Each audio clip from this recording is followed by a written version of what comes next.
Now at 11, remembering Queen Elizabeth II. The Queen was everything I've grown up with. Many moved to tears, mourning Britain's longest reigning monarch.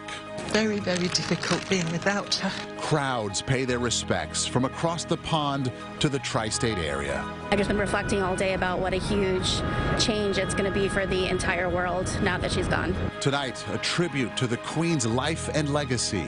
The pride in who we are, it defines our present and our future. And now a seismic shift in the royal family as King Charles III takes the throne. God save the King. Our coverage of the death of Queen Elizabeth II starts right now. Good evening, I'm Maurice Dubois. Christine is traveling to London tonight. Queen Elizabeth was for many the only British monarch they'd ever known, a symbol of grace and stability. She died peacefully today at Balmoral, her home in Scotland, after more than 7 decades as Queen. The impact of her loss is being felt around the world. Crowds have gathered throughout the day at Buckingham Palace in London, many leaving flowers and lighting candles as they paid their respects. We have a live look for you tonight at an empty Buckingham Palace. It is 4 in the morning there. People certainly sleeping with heavy hearts tonight. But as we remember the Queen, we look ahead to the transition of power. Queen Elizabeth's son has taken the throne as king and will now be known as King Charles III. His wife Camilla will now be known as Queen Consort. And the official coronation of King Charles III is still months away. It'll follow a long period of mourning for the Queen. CBS 2's Ian Lee begins our team coverage tonight from London. Maurice, the crowds are now gone at Buckingham Palace, but what remains are the flowers, the candles, and those personal messages that people left behind. The Queen was more than a monarch, but more like a family member who died. Thousands of people came down to the palace to spend time together as the days of mourning are just beginning. A double rainbow appeared over Buckingham Palace as people gathered to mourn the loss of Queen Elizabeth II.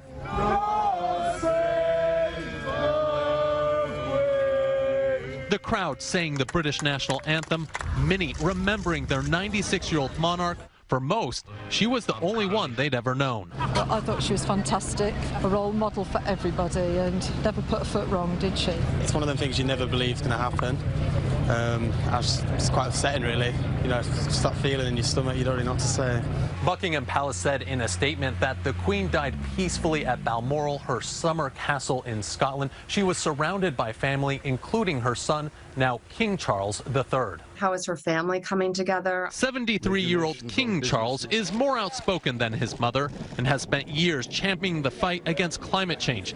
People magazine's editor-in-chief Wendy Naugle says the monarchy may begin to look different. Everyone in the royal family was preparing for this because they had been taking on more of the Queen's royal duties.